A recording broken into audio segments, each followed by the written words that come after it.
السلام علیکم ورحمۃ اللہ وبرکاتہ۔ بسم اللہ الرحمن الرحیم۔ اس مریض کو بھی قتل کر دو۔ مگر بعد میں اس کے ساتھیوں میں سے ایک نے کہا، کیا تم ایک ایسے انسان کو قتل کرنا چاہتے ہو جو بہت زیادہ بیمار تو ہے، مگر ساتھ ہی ساتھ اس نے ہمارے خلاف اس جنگ میں ہتھیار بھی نہیں اٹھائے۔ اتنے میں وہاں پر عمر بن سعد بھی آ گیا اور اس نے کہا کہ ان عورتوں کے ساتھ ساتھ اس مریض کو بھی کوئی ہاتھ نہیں لگائے گا۔ عاشوراء کے بعد جب یزیدی فوج اہل بیت کو قیدی بنا کر کوفہ کی طرف لے گئی تو ان قیدیوں میں حضرت امام زین العابدین بھی شامل تھے۔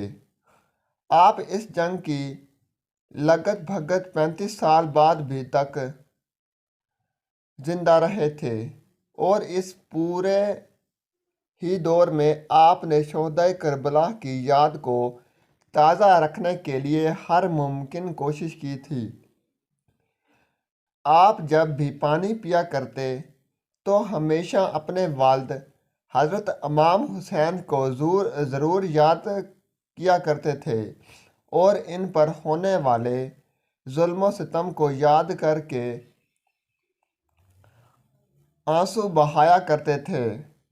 حضرت امام صادق سے بھی ایک ویڈیو اچھے لگے تو چینل کو لائک کریں، سبسکرائب کریں، شیئر کریں تاکہ ہماری ہر ویڈیو آپ کے پاس بآسانی پہنچ سکے۔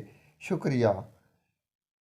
حضرت امام صادق سے بھی ایک روایت ہے جس میں انہوں نے بتایا کہ امام زین العابدین نے اپنے والد کے لیے 35 سال تک آپ دنوں میں روزہ رکھتے تھے جبکہ راتوں کا زیادہ تر حصہ عبادت میں گزارا کرتا تھا۔ آپ کے سامنے جب بھی کھانے پینے کی کوئی بھی چیز آتی تھی تو آپ ہمیشہ اپنے والد اور اپنے تمام گھر والوں کو یاد کر کے رونے لگتے تھے۔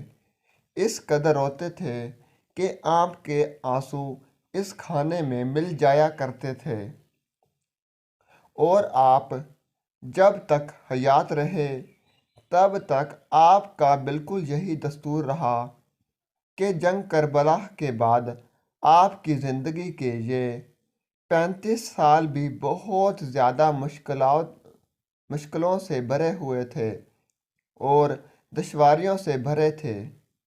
یہی وجہ تھی کہ کیونکہ سلطنتیں بنو امیہ کی اور حکمران تھے تو وہ آپ سے خطرہ محسوس کیا کرتے تھے اور آپ کے اوپر نظر رکھا کرتے تھے۔ امام زین العابدین جانتے تھے کہ ان کا کوئی چھوٹا سا بھی قدم ان کے لیے بہت زیادہ خطرناک ثابت ہو سکتا ہے۔